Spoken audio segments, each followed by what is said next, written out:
right, well, the UFC win that you're looking for, give us the idea. What's the emotion like for you right now? I'm just, I'm so happy. I mean, it's just been a lot of hard work and dedication, and just to see it come to fruition is just awesome, and especially with my team that's been there since the beginning. So. Yeah, heck of a fight out there tonight. What did you feel about your performance overall?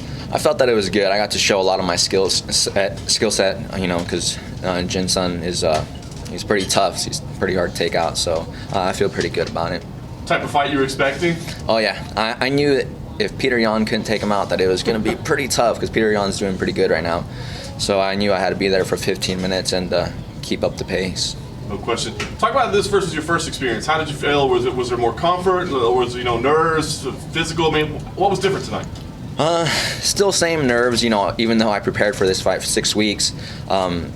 You still get the same nerves. 6 days, 6 weeks, it's still the same. But I just had to be confident in my training and knew that I was going to win.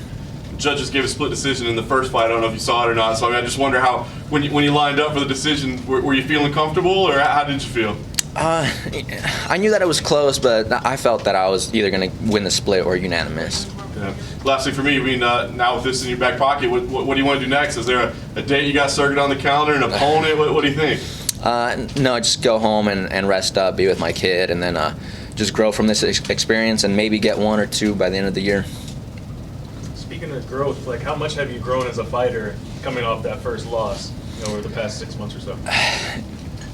I've grown so much. The losses that I had a loss in my amateur career, and from there, I started training like a professional. And then this loss, I know it was on 6 days' notice, and not to be hard on myself, but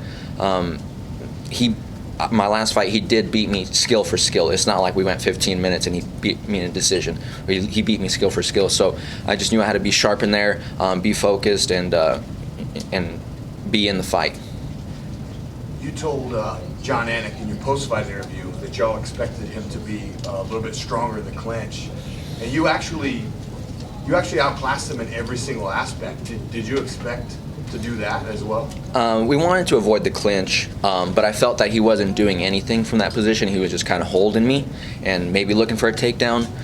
So I decided, in the meantime, if you want to wait, I'm going to elbow you and shoulder strike you and whatnot. Yeah, that was creative. I like that shoulder strike. It looked to me like the most significant thing he landed was that flying knee. Did it catch you at all, or? I don't think it landed, and I knew he's seen that from my last fight, so he wasn't going to get me at this time.